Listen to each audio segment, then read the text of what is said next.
Un'altra Taranto, non solo quella legata alla fabbrica, alla siderurgia, ma anche un altro settore storico che, come abbiamo raccontato anche nei giorni scorsi, è, come dire, se non dimenticato, sicuramente accantonato, messo da parte. Questo invece riguarda tante imprese, tanti know-how, tante eccellenze, ma anche e soprattutto tante famiglie che ci lavorano. Parliamo della Navalmeccanica. Ieri è aggiunta la notizia di un accordo tra l'Arsenale della Marina Militare di Taranto e il mantenimento in condizioni operative, che garantisce alla base di Taranto oltre 108-109 milioni per le manutenzioni sulle navi. Sicuramente è una buona notizia, ma che cosa manca ancora? Lo chiediamo a Fabio Greco, presidente di Confapi di Taranto, che è in collegamento con noi. Buongiorno Greco. Sì, salve, buongiorno a tutti, buongiorno. Allora, una buona notizia, l'accordo tra Orizzonte Sistemi Navali e l'Arsenale di Taranto, 3 anni insomma per continuare a mantenere nave Cavour, ma anche il Doria, il Caio Duilio. È una buona notizia, ma non è, diciamo, sufficiente per poter rilanciare un settore come quello della navalmeccanica a Taranto? Noi certamente abbiamo una situazione, come dice bene, le eccellenze a Taranto, il know-how delle aziende che insistono in questo territorio è riconosciuto a livello nazionale e anche internazionale. Le aziende sono di gran lunga preparate, hanno delle maestranze importanti.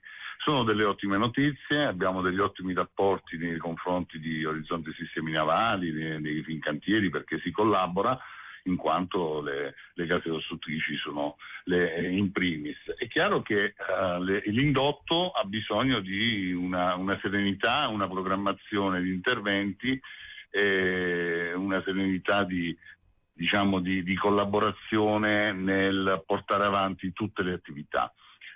Taranto ha bisogno di queste maestranze, ha bisogno di questi contratti. La Marina punta sempre su Taranto oramai da diversi anni, decenni. Noi come aziende navalmeccaniche ci siamo sempre fatti trovare pronti. Chiaramente oggi abbiamo fatto diversi interventi, interlocuzioni sia con le case costruttrici e sia con le istituzioni, per trovare la giusta linfa per portare avanti nel migliore dei modi e non avere problematiche inerenti all'attività, e chiaramente dare ossigeno ad aziende, perché le aziende hanno bisogno di essere rispettate, e chiaramente il subappalto diventa complicato, e quindi chiaramente, anche se all'interno delle case costruttrici abbiamo una vendor list di aziende qualificate, specializzate, l'eccellenza, ripeto, è sempre un subappalto, e quindi è da verificare che tutto venga fatto nel migliore dei modi. Greco, giusto per dare un'idea a chi ci ascolta, nel corso degli anni com'è cambiato questo sistema? Per esempio penso alle manutenzioni o in generale comunque il mondo della navalmeccanica a Taranto nel corso degli anni com'è cambiato? La navalmeccanica è cambiata perché sono cambiati i committenti. I committenti prima era Marina Militare e oggi sono le case costruttrici. Perché? Perché si è deciso, parliamo di affidare... Fincantieri e Leonardo, se non ricordo male. Ma Fincantieri e Leonardo SN è una società partecipata da entrambi, quindi è certo che grossi enti, grosse aziende, dove chiaramente affidare la costruzione e quindi chiaramente anche la garanzia di quella manutenzione da fare nei 10 anni successivi, è chiaro che diventa quasi scontato. Il problema è che oggi le aziende del territorio lamentano il fatto di poter collaborare in maniera più energica e sintomatica con le case costruttrici. È chiaro che questo è all'attenzione di tutti, sono tutti proattivi e sono tutti collaborativi nel poter